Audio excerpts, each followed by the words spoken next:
I wasn't expecting anyone that evening. The rain had already convinced me that no one sane would be out, least of all knocking on my door after dark. But then there it was, a faint, polite tapping, the kind that doesn't demand, just waits. When I opened the door, she stood there with a towel wrapped around her shoulders, rain in her hair, and that expression people wear when they're trying not to apologize for existing. Maya, my neighbor from 2 doors down. I'd seen her in passing, watering her plants, carrying books from her car, always in quiet motion, like someone who had learned to fill silence instead of escape it. "Sorry," she said, shaking the towel once. "The power's out again." "Mine too, I think." "I thought maybe yours." I blinked, still half in the dim light of my apartment. "Yeah, I've got light.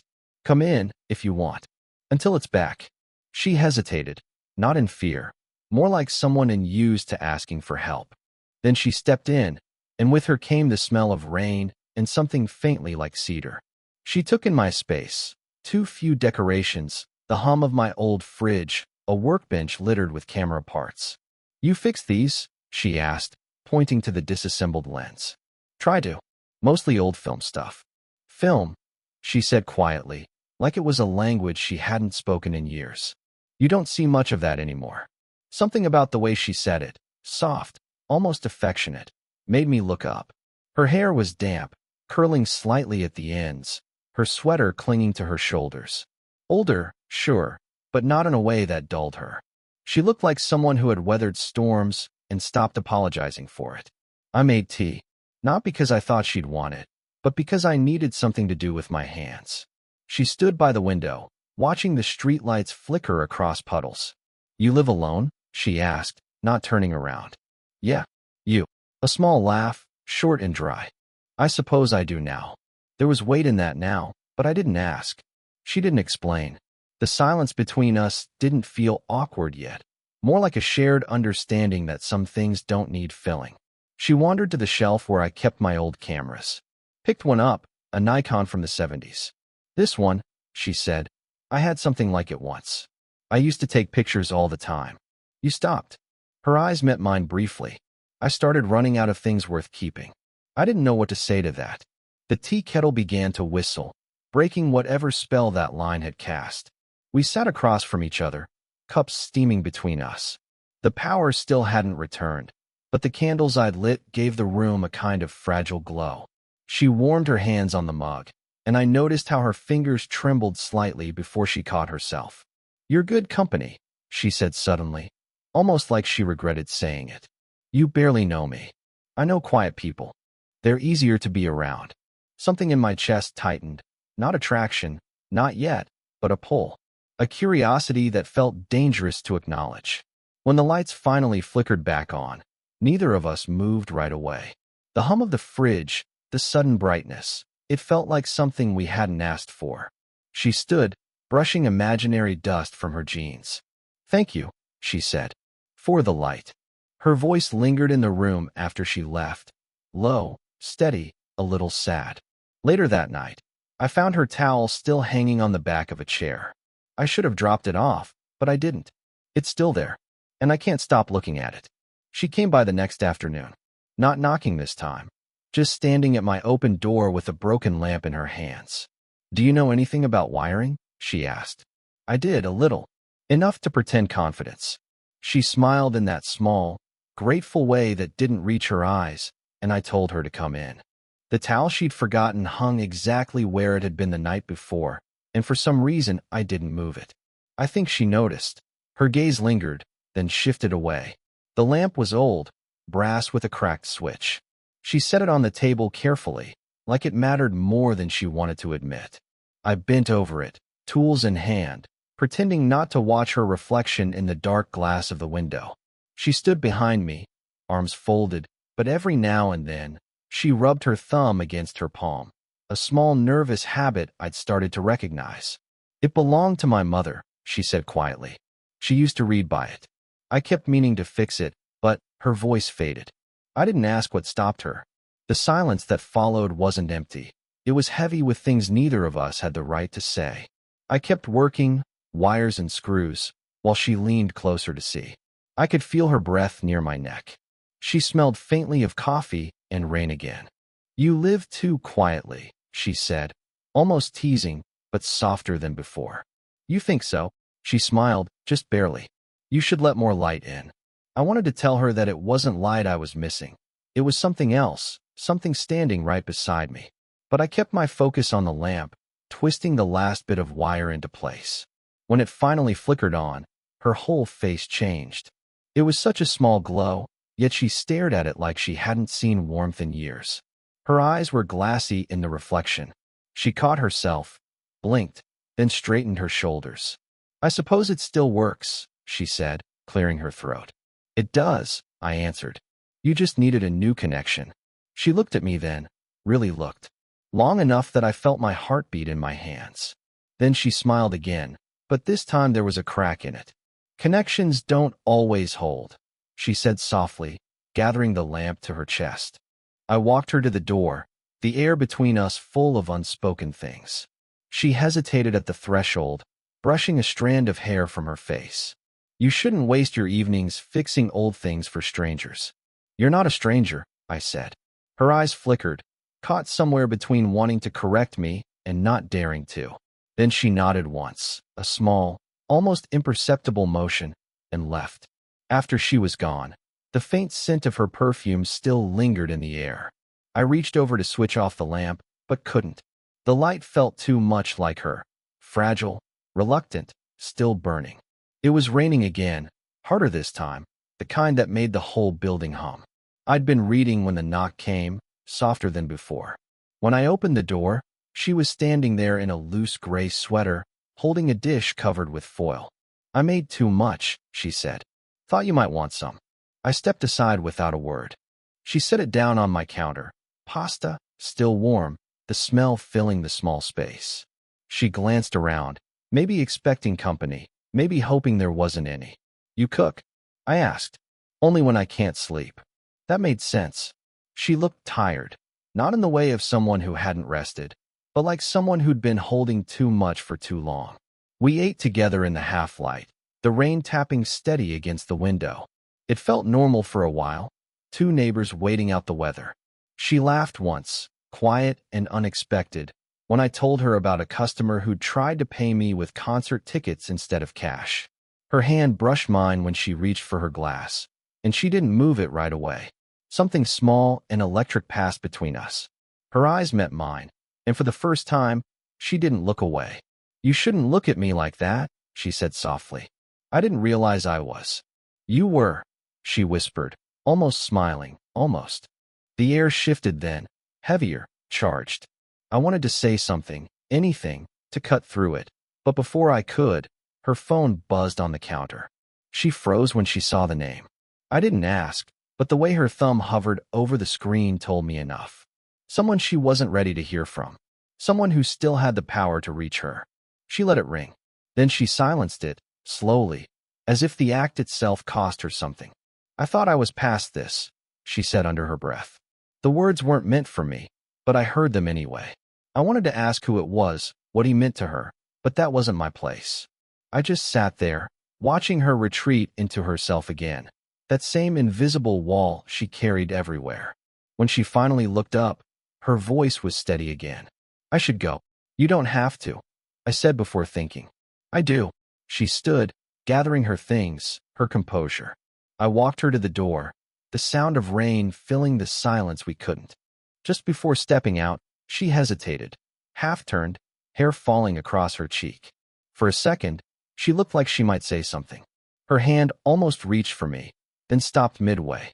"Good night," she murmured, barely audible. "Good night." The door closed softly behind her, but I stayed there, my hand still on the handle, pulse still uneven. Outside, the rain kept falling, slow, deliberate, like it knew something I didn't. And all I could think about was that almost, the space between her hand and mine, the breath that didn't happen. It was late, too late for visitors, when I heard her voice through the thin wall between our apartments. Not words, just fragments. A muffled sound, a glass being set down too hard, then quiet again. I hesitated before knocking. She opened the door after a pause. wearing that same gray sweater, sleeves pulled over her hands. Her eyes were red around the edges, not from tears but from holding them back. "I didn't mean to wake you," she said. "You didn't." She stood there for a moment, then stepped aside without asking me in. The room smelled faintly of wine and candle wax. A half-finished book lay open on the couch beside her phone. I noticed the same name flashing on the screen, the one from the night before, but she ignored it. "Do you ever feel like everything you've built is too small to stand in?" she asked suddenly. It took me a second to catch up. "What do you mean?" She gave a small, tired laugh. "I mean this life. These walls.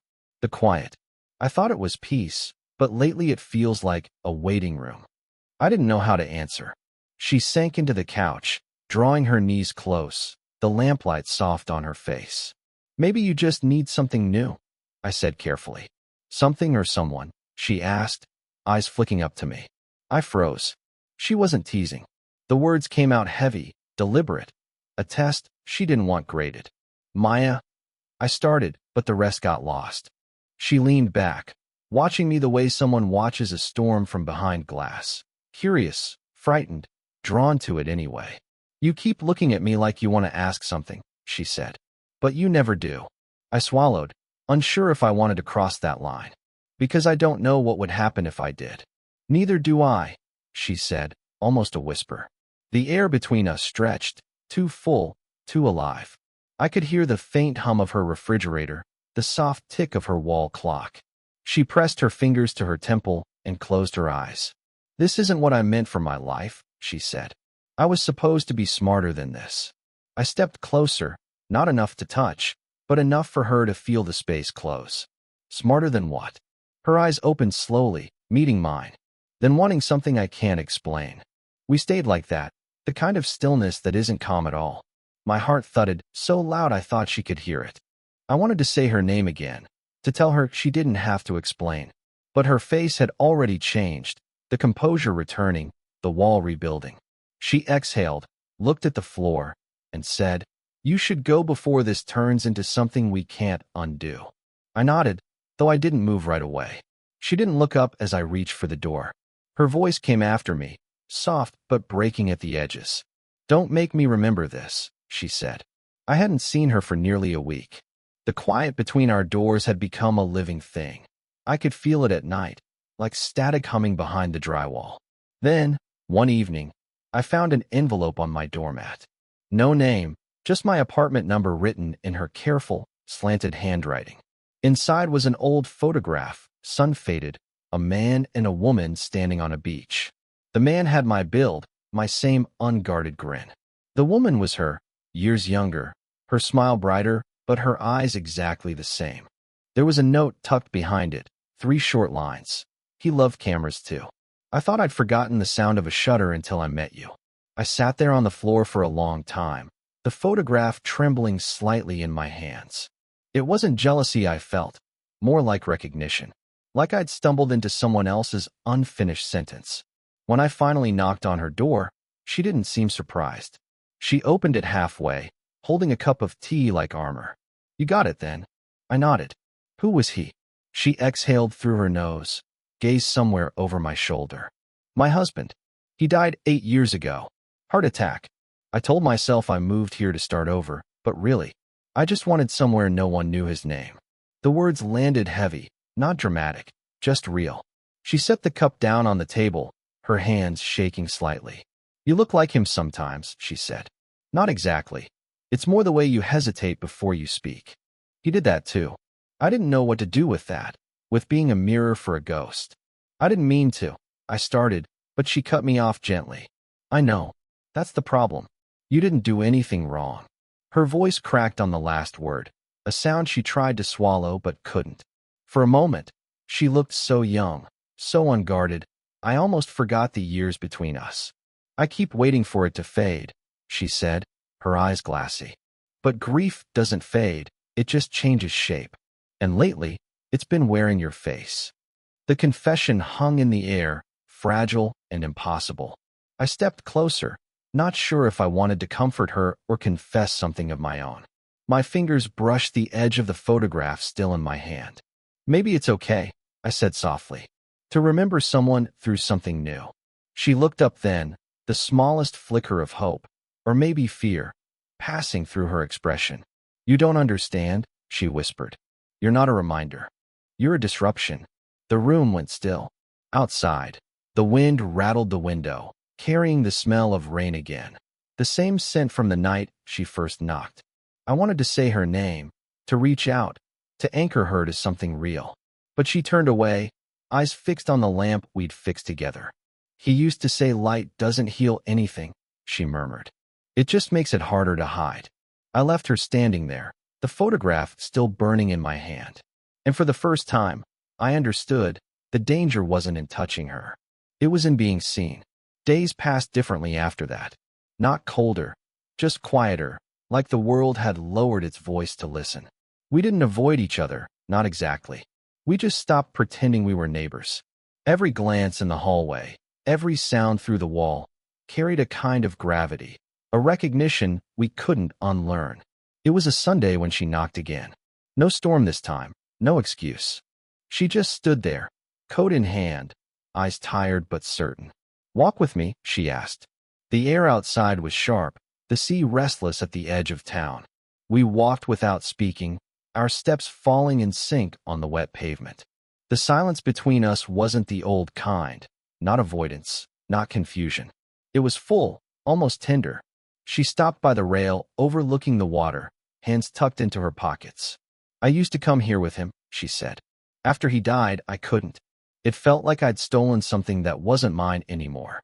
I didn't answer. The wind lifted her hair slightly, and I saw the faint tremor in her jaw, the effort it took to stay composed. I don't know what this is, she went on quietly. You and me. I don't even think it's supposed to be anything. I nodded, because I knew what she meant. Whatever this was, connection, comfort, confusion, it had already crossed every quiet line we'd drawn. I thought loving someone again would feel wrong, she said. But it doesn't. It just feels smaller, quieter, like I don't need to say it out loud. Her voice cracked on love, and she looked away quickly, embarrassed by her own honesty. I stepped closer, the sound of the waves filling the pause between us. For a moment, she didn't move. Then, when the wind caught her off guard, she leaned slightly toward me, not for warmth, just balance. I reached out instinctively, my hand finding hers. Her fingers were cold, trembling a little, but she didn't pull away. I can't be what you're missing, I said. I'm not asking you to be, she replied. You already are. The words settled in the air, heavier than anything we'd said before. We stayed like that, two people standing too close, watching the tide blur the horizon. She exhaled slowly, her thumb tracing a small circle over my knuckle. It was the smallest movement, but it felt like an entire confession. After a while, she turned to me. If I let this happen, she said softly, I need to know it's real. Not because we're lonely, not because it's easy. It's not easy, I said. That's how I know it's real. Her eyes met mine. No fear this time, no hesitation. Just an exhausted, beautiful kind of acceptance. We didn't kiss. We didn't need to.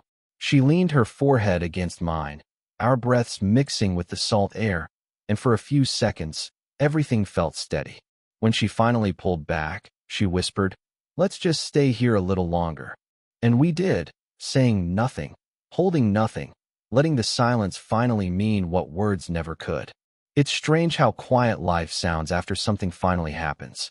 The days don't feel heavier or lighter, just softer around the edges, as if the world has decided to whisper instead of speak. Maya and I still live 2 doors apart. Nothing looks different from the outside. Same hallway, same lamps, same sound of the sea beyond the buildings. But I know that if I knock, she'll open the door without hesitation now. And sometimes, that's enough. We didn't become a story people would understand. There was no grand declaration, no us stamped in certainty. What we found was smaller, truer, a kind of peace that didn't need to be named. Sometimes she comes by in the evenings with tea, and we sit by the window in shared silence. She reads. I fix things that don't need fixing. Every now and then, she'll say something simple like, You're quiet tonight. And I'll answer, So are you. And that will be the whole conversation, yet it feels complete. I used to think love was supposed to move loudly. Gestures, words, confessions that echo. But with her, I learned it can arrive in whispers. In the way she folds her sleeves before pouring tea. In how her laughter comes slower now, but real. In how she sometimes reaches for my hand mid-sentence. As if remembering that connection doesn't always have to hurt. She once told me she used to be afraid of getting older because she thought it meant losing her chance to feel something new. Now she says it's not about time at all, it's about permission. Letting yourself live, even when you think it's too late. And me? I think I finally stopped mistaking intensity for depth. What I feel for her isn't fireworks. It's tide and wind, steady and constant, reshaping everything quietly. We never talked about what we are. We didn't need to. The label would have cheapened something that was already whole in its own silence. Sometimes I catch her looking at me, not searching, not comparing, just seeing. And that, somehow, is the most intimate thing anyone's ever done for me. The photograph she gave me still sits on my desk. I've stopped trying to figure out if the man in it is who she lost or who I've become to her. Maybe it doesn't matter. Maybe love isn't about replacing or rescuing. Maybe it's about recognizing something broken in someone else and choosing to stay anyway. Last night, she left a single line on a sticky note by my door. The light still works. I smiled when I read it. Because so do we, imperfectly, quietly still here. And maybe that's all the ending a story like ours ever needed. If this story made you feel something, let me know in the comments. Would you want more stories like this?